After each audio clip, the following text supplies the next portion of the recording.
আচ্ছা কাকা, আমি তো বিয়ে করতে চাইতেছি। আচ্ছা, আপনি তো বিয়ে করছেন, বিয়ে মানেটা কি একটু বলবেন আমাকে? শোনো তাইলে বাবা, বিয়ের মানে হলো এমন একটা জিনিস, এটা না করলেও পস্তাবা, করলেও পস্তাবা। এর জন্য একটা বিজ্ঞানী বিয়ে করেছিল। বিয়ে করার পরে সেই বিজ্ঞানী এটা নিয়ে রিসার্চ করতে করতে করতে করতে এখন সে নিজেই জানে না বিজ্ঞানটা কি। বুঝছো? তার মানে কাকা, বিজ্ঞানী কি লাস্টে কি পাগল হয়ে গেল নাকি? এই তো ঠিক ধরতে পেরেছ বাবা, বিজ্ঞানী লাস্টে পাগল হয়ে গেছে।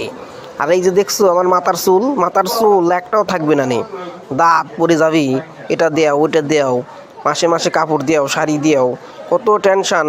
বিয়ে করো নাই, ভালোই আছো, বিয়ে করিও না বাবা, বুঝতে পারছিও?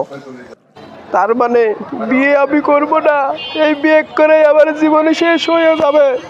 আপনি আবার একদম ভালো একটা উপদেশ দিয়েছেন, এই চুল বাল কিছুই থাকবে না নে বিয়ে করলে পরে। ঠিক আছে, আমি আর বিয়ে করব না।